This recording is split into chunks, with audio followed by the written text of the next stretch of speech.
Je suis au Conservatoire national des plantes de Milly-la-Forêt avec Morgane Souche qui organise les ateliers de découverte des plantes utiles. Et Morgane, vous m'avez parlé d'une préparation qui m'intéresse beaucoup puisqu'on peut l'utiliser sur de la glace, sur des fruits frais ou rôtis, sur du fromage et même avec quelques glaçons. Alors qu'est-ce que c'est que cette préparation? C'est un sirop de romarin.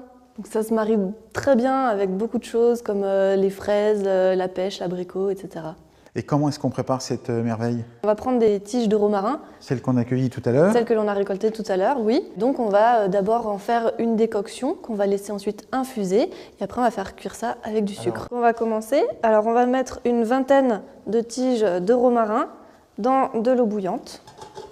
Et on laisse cuire combien de temps comme ça? Donc on va laisser cuire ça 5 minutes. Au bout des 5 minutes, on va sortir la casserole du feu et on va laisser infuser 15 minutes.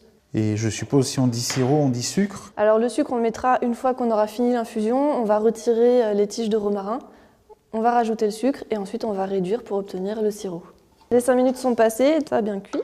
On va sortir tout ça et on va laisser infuser 15 minutes, donc hors du feu. Ça a infusé 15 minutes, alors qu'est-ce qu'on fait? Donc maintenant qu'on a infusé donc les 15 minutes, on va sortir les tiges de romarin. Avec l'écumoire, je suppose? Le sucre, oui. Là, on ne peut plus rien en faire. Non, là, on a récupéré la plupart des principes actifs. Que fait-on avec cette préparation?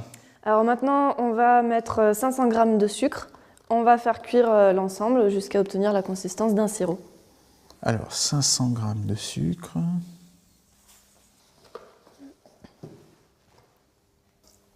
Voilà, parfait.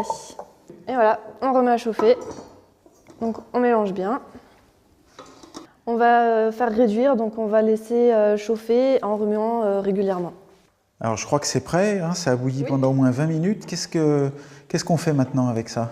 Maintenant, on va tout simplement le mettre donc dans une bouteille qu'on aura préalablement stérilisée, un peu comme la même façon qu'on stérilise des bocaux de confiture. Et je le garde où? Je le garde dans le noir ou plutôt au frigo? C'est un sirop, donc ça se conserve bien, mais de préférence au réfrigérateur, c'est bien.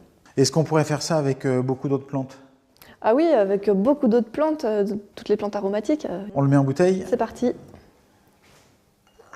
Hop. Alors on va soulever un petit peu l'entonnoir. Soulever l'entonnoir, ah oui. Donc là, c'est encore assez liquide parce que c'est très chaud, c'est ça? Oui, après, c'est en refroidissant qu'il va commencer à prendre vraiment la consistance du sirop. Stop, stop.